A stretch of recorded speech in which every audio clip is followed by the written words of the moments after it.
ఓం నమః శివాయ. గురుదేవా, మత్స్యదేవుడు వేదాలను రక్షించిన అద్భుత ఘట్టాన్ని విన్నాము. కాని ఆ తర్వాత ఈ సృష్టిలో ఏం జరిగింది? అయినలారా, అది ఒక చీకటి అధ్యాయం. మృత్యువునే జయించాలనుకున్న ఒక రాక్షసుడి అహంకార గాథ. వాడి పేరే తారకాసురుడు. వజ్రాంగుని రక్తంతో పుట్టిన మహాశక్తి, ముల్లోకాలను జయించగల బలశాలి. కాని వాడి దాహం అంతటితో తీరలేదు. ఇంకా ఏదో మహత్తరమైనది సాధించాలనే తపనతో, దేవతలను ఇబ్బంది పెట్టాలనే దురాశతో తారకాసురుడు ముందుకు దూసుకుపోతున్నాడు. మృత్యువంటే సకల జీవరాశికి భయం. కాని ఆ మృత్యువునే శాసించాలన్నది వాడి అహంకారం. అందుకే చావులేని వరం కోసం సృష్టికర్త బ్రహ్మను మెప్పించడానికి ఒక మహాసంకల్పం తీసుకున్నాడు. నలుదిక్కులా అగ్నిగుండాలు నడినెత్తిన భానుడు పంచాగ్ని మధ్యలో శరీరాన్ని దహించేస్తూ యుగాలు కరిగేలా ఘోర తపస్సు ప్రారంభించాడు. కాలచక్రం గిర్రున తిరిగింది. ఋతువులు మారాయి. వర్షాలు, ఎండలు అతని శరీరాన్ని ఎండిపోయేలా చేశాయి. మాంసం కరిగి అస్థిపంజరం మిగిలినా వాడి సంకల్పం మాత్రం సడలలేదు. ఆ తపోగ్ని జ్వాలలు భూమిని చీల్చుకుని ఆకాశాన్ని భేదించి ఇంద్రలోకాన్నే గడగడలాడించాయి.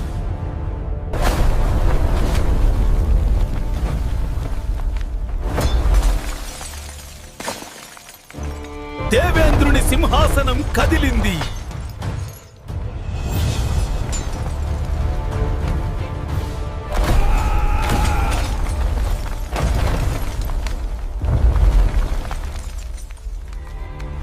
ఆ రాక్షసుడి తపోగ్ని సెగలు స్వర్గాన్ని తాకగానే దేవతలు బెంబేలెత్తిపోయారు. 3 లోకాలు అల్లకల్లోలమయ్యాయి. స్వర్గాన్ని దాటిన ఆ తపోగ్ని అంతటితో ఆగలేదు. సకల లోకాలకు ఊపిరిపోసే సత్యలోకాన్ని, ఆ బ్రహ్మదేవుని నివాసాన్ని సైతం తాకింది. ఆ వేడి సెగలు తాకగానే సృష్టికర్త కళ్ళు తెరిచాడు. ఎవరా అని క్రిందికి వీక్షించాడు. వజ్రాంగుని కుమారుడు తారకాసురుడు. మృత్యువునే జయించడానికి చేస్తున్న ఈ తపస్సు సామాన్యమైనది కాదు. వాడి పట్టుదలకు మెచ్చిన సృష్టికర్త ఇక ఆలస్యం చేయకుండా తన హంసవాహనంపై భూలోకానికి బయలుదేరాడు. వాయువేగంతో మేఘాలను చీల్చుకుంటూ ఆ రాక్షసుడు తపస్సు చేస్తున్న ప్రదేశానికి చేరుకున్నాడు. ఎండకు ఎండి, వానకు తడిసి, పుట్టలు పెరిగినా కదలని ఆ రాక్షసుడి నిష్ఠను చూసి బ్రహ్మదేవుడు ముగ్ధుడయ్యాడు. వత్సా, తారకాసురా, నీ అఖండ తపస్సుకు మెచ్చాను. కళ్ళు తెరువు. నీకేం వరం కావాలో కోరుకో. సృష్టికర్త పిలుపు వినగానే ఆ రాక్షసుడు తన శరీరాన్ని కప్పిన మట్టిని చీల్చుకుని బయటకు వచ్చాడు. బ్రహ్మదేవుని కమండల జలాల స్పర్శతో ఆ అస్థిపంజరం వజ్ర సమానమైన దేహంగా మారింది. మహాత్మా పితామహ, నీ రాక కోసమే ఇన్ని యుగాలు నిరీక్షించాను. నీ దర్శనంతో నా జన్మ ధన్యమైంది. సంతోషం తారకాసురాడి, నీ భక్తి అనన్య సామాన్యం. ఇక సంకోచించకు. నీ మనసులో ఉన్న కోరికను నిర్భయంగా అడుగు. సృష్టికర్త, నాకు మరణం లేని వరం కావాలి. చావు నా దరి చేరకూడదు. అసాధ్యం తారకాసురా. పుట్టిన ప్రతి జీవికి మరణం తప్పదు. అమరత్వం సృష్టి ధర్మానికి విరుద్ధం. వేరే ఏదైనా కోరుకో. సరే పితామహ, అమరత్వం సాధ్యం కాకపోతే నాకు ఈ వరం ప్రసాదించు. శివుని కుమారుడి చేతిలో తప్ప మరెవ్వరి వల్ల నాకు మరణం సంభవించకూడదు. తథాస్తు.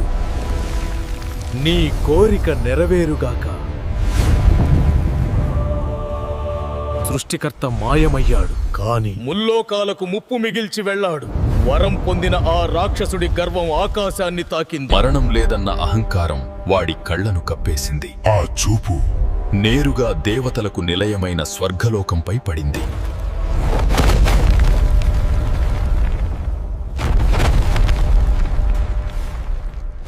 దిక్కులు పిక్కటిల్లేలా ఒక ప్రళయంలా స్వర్గం వైపు దూసుకెళ్లాడు. ఆ వేగానికి మేఘాలు కూడా భయంతో దారిచ్చాయి. అమరావతి ముఖద్వారం ఆ రాక్షసుడి ధాటికి పేకమేడలా కూలిపోయింది. ఆ విస్ఫోటన శబ్దం ఇంద్రుడి గుండెల్లో రైళ్లు పరిగెత్తించింది. మృత్యువు తన ముఖద్వారం దాటి సింహాసనం వైపు వస్తోందని గ్రహించాడు. దేవేంద్రుని ఆజ్ఞతో దేవ సైన్యం ప్రళయకాల మేఘాల్లా విరుచుకుపడింది. కాని కాలం కన్న కలని, ఆ విధాత ఇచ్చిన వరాన్ని ఆయుధాలు ఆపలేవని వారికి తెలియదు. ఆ రాక్షసుడి బాహుబలం ముందు అమరావతి సైన్యం ఎండుటాకుల్లా రాలిపోయింది. ధర్మం అధర్మం ముందు తల వంచిన క్షణమది. స్వర్గధామం రణరంగంగా మారింది. ఆ విధ్వంసం మధ్యలోంచి కాలయముడిలా ఆ రాక్షసుడు దేవేంద్రుని వైపు అడుగులు వేశాడు. మూర్ఖుడా, ఆగు! స్వర్గాధిపతి ఆసన్నాన్ని తాకే అర్హత నీకు లేదు. స్వర్గాధిపతి తన సర్వశక్తులను కూడగట్టుకుని ఆఖరి అస్త్రమైన వజ్రాయుధాన్ని ప్రయోగించాడు. అది కోటి పిడుగుల వెలుగుతో ఆ రాక్షసుడి గుండెల్లోకి దూసుకెళ్ళింది. అది కొండలను పిండి చేసే వజ్రాయుధం. కాని ఆ రాక్షసుడి దేహాన్ని తాకి శక్తిని కోల్పోయి ఒక వాడిన పూలమాలలా జారిపడింది. బ్రహ్మ వరప్రభావం ముందు దైవశక్తి తలవంచింది. ముల్లోకాలను శాసించే ఇంద్రుడు ఆ రాక్షసుడి నవ్వు ముందు నిస్సహాయంగా మిగిలిపోయాడు. అమరావతి అంధకార బంధురమైంది. ముల్లోకాలను పాలించిన దేవేంద్రుడి సింహాసనం ఇప్పుడు ఆ రాక్షసుడి పాదాల కింద నలిగిపోతోంది. ఇక ఈ చీకటిని చీల్చే వెలుగు ఎక్కడుంది? సమస్త లోకాలకు ఆధారమైన శక్తి ఆ వెండి కొండపై కొలువై ఉంది. అదే కైలాసం.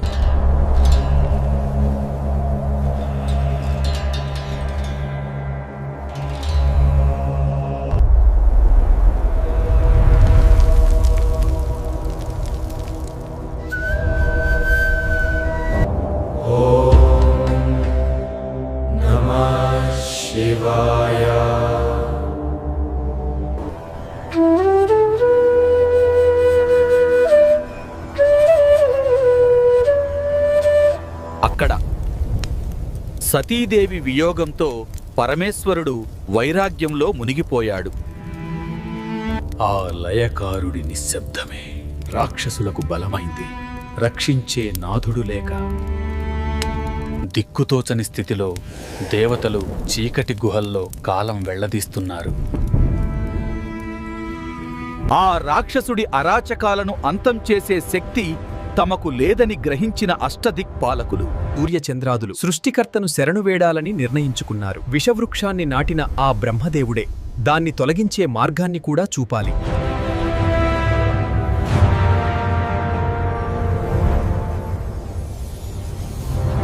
సృష్టికర్త అయిన బ్రహ్మదేవుని సత్యలోక ద్వారం ఒక స్వర్ణ కమలంలా వికసించి వారికి స్వాగతం పలికింది. తమ కష్టాలు తీరుతాయన్న ఆశతో దేవతలందరూ ఆ దివ్య కాంతుల్లోకి అడుగుపెట్టారు. వేదనాదంతో మార్మోగే ఆ సత్యలోకంలో సృష్టికర్త బ్రహ్మదేవుడు, జ్ఞానప్రదాయిని సరస్వతీదేవి కొలువై ఉన్నారు. ముల్లోకాల భారాన్ని మోసే అష్టదిక్పాలకులు తమ ఆవేదనను వెళ్లబోసుకోవడానికి ఆ ఆది దంపతుల ముందు చేతులు జోడించి నిలబడ్డారు. దేవా, ఆ తారకాసురుడి అరాచకాలతో మేము స్వర్గాన్ని కోల్పోయాం. మీరిచ్చిన వరగర్వంతో వాడు అధర్మానికి పాల్పడుతున్నాడు. మమ్మల్ని రక్షించే బాధ్యత మీదే తండ్రి. విషవృక్షాన్ని నాటిన వాడే దాన్ని నరకకూడదు ఇంద్రా. తారకాసురుడు చేసిన ఘోరమైన తపస్సుకు నేను ప్రసన్నుడునైతిని. అందుకే ఆ వరాన్ని ప్రసాదించాను. కాబట్టి ఆ రాక్షసుడిని అంతం చేయడం నా వల్ల కాదు. దీనికి పరిష్కారం ఆ వైకుంఠవాసుడి దగ్గరే ఉంది. మీరందరూ కలిసి ఆ శ్రీ మహావిష్ణువు దగ్గరికి వెళ్ళండి. ఆయనే వికు పరిష్కార మార్గాన్ని చూపిస్తాడు. సమస్త లోకాలను తన ఉదరంలో దాచుకున్న ఆ ఆది మధ్యాంత రైతుడు పాలకడలిపై యోగనిద్రలో ఉన్నాడు. ఆపదలో ఉన్న దేవతలకు అభయం ఇవ్వగలిగే ఏకైక దిక్కు ఆ వైకుంఠవాసుడే మహాప్రభో, ఆ తారకాసురుడి అరాచకాలను భరించే శక్తి ఇక మాకు లేదు. స్వర్గాధిపతులమైన వేము దిక్కులేని వారిలా బ్రతుకుతున్నాము. బ్రహ్మదేవుడి వరం వాడికి కవచంలా మారింది. మమ్మల్ని ఆ ముల్లోకాలను రక్షించే భారం మీదే తండ్రి. నారాయణ, మీరే మా దిక్కు. ఆ బ్రహ్మవరం తారకాసురుడికి కవచంలా మారింది. ఈ పాలకడలి సాక్షిగా మీ పాదాల చెంత చేరాము. ఆ రాక్షసుణ్ణి అంతం చేసే మార్గం మీరే చూపాలి స్వామి. భయపడకు ఇంద్ర. చీకటి ఎంత దట్టంగా ఉన్నా సూర్యోదయం కాక తప్పదు. ఆ తారకాసురుడికి మరణం కేవలం శివుడికి పుట్టే సంతానం వల్లే సాధ్యం. అందుకే ఆ పరమేశ్వరుడి తపస్సును భంగం చేసి ఆయను మళ్లీ గృహస్థుని చెయ్యాలి. శ్రీహరి ఉపాయంతో దేవేంద్రుడు అమరావతికి చేరుకున్నాడు. కాని ఆ పరమేశ్వరుని తపస్సును భంగం చేయడం ఎలా? అది మృత్యువుతో చెలగాటమే కదా. అవును, ఆ త్రినేత్రుని తపస్సును కరిగించగల శక్తి ఆ లోకంలో కేవలం మన్మధుడికి మాత్రమే ఉంది. వెంటనే మన్మధుడిని పిలిపించండి. ఆ మహాయోగి తపస్సును కరిగించాలంటే యుద్ధం వల్ల కాదు, ఒక్క ప్రేమ వల్ల మాత్రమే సాధ్యం. అందుకే ఇంద్రలోకంలో అప్పుడే వసంత ఋతువు అడుగుపెట్టింది. సకల చరాచర జగత్తును తన పూల బాణాలతో బంధించగల లోకైక వీరుడు సాక్షాత్తు ఆ మన్మధుడు తన అర్ధాంగి రతీదేవితో కలిసి ఇంద్రసభలో అడుగుపెట్టాడు. రండి మన్మథ, మీ రాకతో అమరావతికి కొత్త కళ వచ్చింది. లోక కళ్యాణం కోసం మీ సహాయం కోరి పిలిపించాను. దేవేంద్రుల, మీ ఆజ్ఞ శిరోధార్యం. చెప్పండి ప్రభు. నా పూలబాణం ఈసారి ఎవరి గుండెను తాకాలి? ఏ కఠిన శిలను కరిగించాలి? నీ లక్ష్యం సామాన్యులు కాదు మన్మథ, సాక్షాత్తు ఆ కైలాసవాసుడు పరమేశ్వరుడు. శివుడా? త్రినేత్రుడా? ఆయన తపస్సును భంగం చేయడం అంటే మృత్యువును ఆహ్వానించడమే కదా ప్రభు. నిజమే మన్మథ, అది మృత్యువుతో చెలగాటమే. కాని ఆ తారకాసురుడి పీడ విరగలంటే శివుడికి పుత్రుడు జన్మించక తప్పదు. ఇది లోక కళ్యాణం కోసం నువ్వు చేయాల్సిన త్యాగం. సరే దేవేంద్ర. లోక కళ్యాణం కోసం ఆ పరమేశ్వరుడి ఆగ్రహానికి బలి అవ్వడానికైనా నేను సిద్ధమే. బయలుదేరుదాం రతి. అలా దేవతలందరి ఆశలను తన భుజాలపై వేసుకుని మన్మధుడు తన పరివారంతో కైలాసానికి బయలుదేరాడు. అది ప్రయాణం కాదు, ఒక మహాప్రళయానికి ఆరంభం. అది నిశ్శబ్దానికే నిలువుటర్థమైన కైలాసం, పరమేశ్వరుని తపోభూమి. అక్కడ గాలి కూడా అనుమతి తీసుకునే వీస్తుంది. ఆ చల్లటి మంచు కొండల్లో మన్మధుని రాకతో వసంతం పూయాలని ప్రయత్నిస్తోంది. కానీ శివయ్య ఆజ్ఞ లేనిదే అక్కడ ఏదీ చిగురించదు. అంతా గడ్డకట్టుకుపోవాల్సిందే.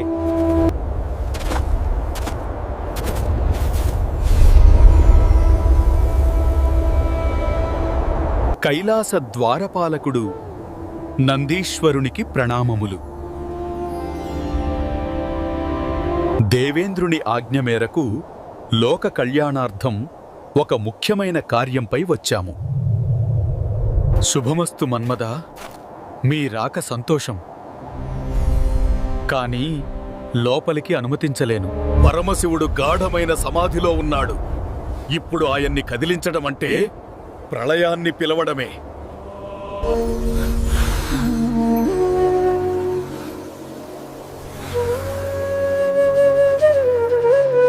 ఆ చల్లటి గాలిలో మత్తు కలిపే సుగంధం నిండింది. కఠిన శిలలాంటి నందీశ్వరుడు కూడా ఆ వసంత మాయలో చిన్నపిల్లాడిలా నిద్రలోకి జారుక్కున్నాడు. కైలాస ద్వారపాలకుడి కన్నుగప్పి మన్మధుడు మృత్యువు గుహలోకి అడుగుపెట్టాడు.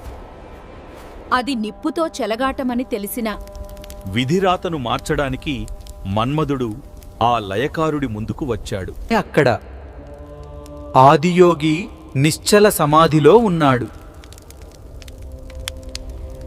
శివధ్యానాన్ని భంగం చేయడానికి మన్మధుడు తన అమ్ముల పొది నుండి పంచబాణాలను బయటికి తీశాడు.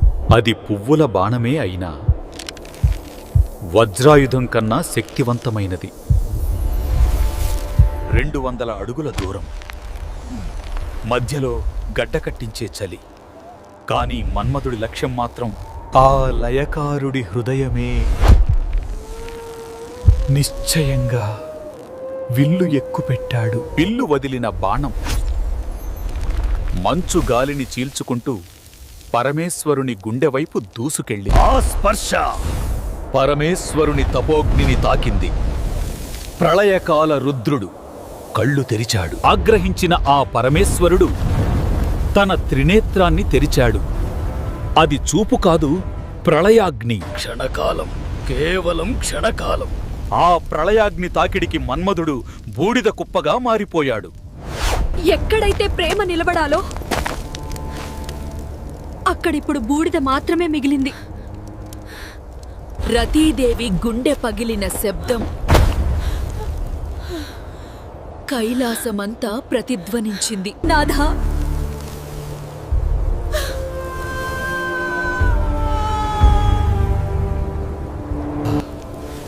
లోకాలను జయించిన నీ సౌందర్యం చివరకు బూడిదైపోయిందా?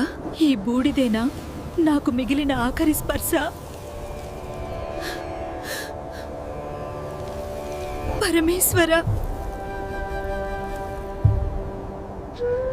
నా మాంగళ్యాన్ని ఎందుకు కాల్చివేశావు? లోక కళ్యాణం కోసం వచ్చిన వాణ్ణి చంపడం నీ ధర్మమేనా? నా భర్త చేసిన తప్పేంటి? రతీదేవి ఆవేదన లయకారుడిని తాకింది. రుద్రుడు శాంతించాడు. ప్రళయాగ్ని చల్లారి కరుణ కురిసింది. రతి, విచారించకు. ఇది విధిలిఖితం. తపస్సు ద్వారా పొందాల్సిన నన్ను మోహంతో గెలవాలనుకోవడం మన్మధుడి అజ్ఞానం. ఆ అహంకారమే ఈరోజు బూడిదైంది. ప్రేమకు శరీరం అక్కర్లేదు. ఇకపై నీ భర్త అనంగుడుగా సృష్టిలో నిలిచి ఉంటాడు. ద్వాపర యుగంలో శ్రీకృష్ణునింట ప్రద్యుమ్నుడిగా జన్మించి నిన్ను చేరుకుంటాడు. తథాస్తు. అలంకారంతో మోహాన్ని పుట్టించగలం, కాని ఆత్మను గెలవలేం. ఆ ఆదియోగిని పొందాలంటే ఈ అందం చాలదు. ఇప్పుడు అపర్ణనై వెళ్తున్నాను. నీ అర్ధాంగినై తిరిగి వస్తాను. ఇది నా ప్రతిజ్ఞ. మన్మధుడి దహనం చూసిన పార్వతికి ఒక సత్యం బోధపడింది. మోహాన్ని జయించిన ఆ ఆదియోగిని అందచందాలతో వశం చేసుకోలేమని. ఆయన అర్ధాంగి కావాలంటే రాచరికం వదిలి అపర్ణగా మారి కఠోర తపస్సు చెయ్యాలి. అందుకే ఆ జగన్మాత అడవి బాట పట్టింది. కైలాసనాథుడిని పొందాలంటే ముందు లింగాన్ని పూజించాలి. ప్రకృతిలో భాగమైన ఆ పార్వతి తన చేతులతోనే పరమేశ్వరుడిని సృష్టించుకుంది. పార్వతీదేవి కనులు మూసుకోగానే ప్రకృతి నిశ్శబ్దమైంది. అది మౌనం కాదు, ఒక మహాసంకల్పం. ఆ ఆదియోగిని కరిగించడానికి ఈ ఆదిశక్తి మొదలుపెట్టిన అఖండ తపస్సు కాలం పరిగెడుతోంది. ఋతువులు మారుతున్నాయి.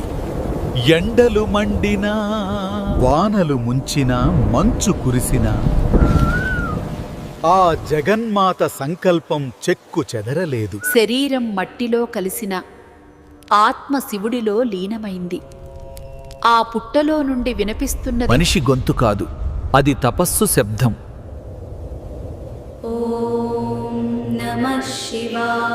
ఆ పిలుపు కైలాసాన్ని తాకింది.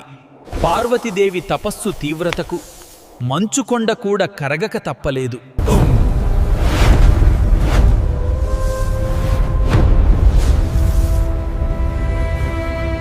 ప్రకృతి పులకరించింది. పుట్ట పగగిలి జగన్మాత జ్వలించే అగ్నిలా బయటకొచ్చింది. ఆదిశక్తి కళ్ళలో భక్తి, ఆదియోగి కళ్ళలో ప్రేమ. ప్రకృతి పులకరిచే క్షణం ఇది. ఆదిశక్తి తపస్సు. ఆదియోగి కరిగిన వేళ ఇది. గెలిచావు పార్వతీ. నీ తపస్సుతో ఈ శివుడిని బంధించావు. ఇప్పుడు అపర్ణవి కాదు, అన్నపూర్ణవి కోరుకో. నీకు ఏం వరం కావాలో కోరుకో. జగత్తును పాలించే మీరే నాకై దిగివచ్చాక ఇంకా వేరే వరం ఎందుకు స్వామి? నాకు కావాల్సింది కోరికలు కాదు, మీ అర్థభాగం. నన్ను మీ సహధర్మచారిణిగా స్వీకరించండి స్వామి. తదాస్తు. ఈ క్షణం నుండి నువ్వు నా శక్తివి. ఇక నుండి మనం వేరు కాదు, మనం శివశక్తులం. తారకాసురుడి అంతానికి తొలి అడుగు పడింది. ఆ ఆదియోగి అనుగ్రహం దొరికింది. ఆదిశక్తి తపస్సు గెలిచింది. ఇక ముల్లోకలు కన్నుల పండుగగా వీక్షించే అద్భుత ఘట్టం. ఆది దంపతుల పవిత్ర కళ్యాణ ఘట్టం త్వరలో మీ ముందుకు రాబోతుంది.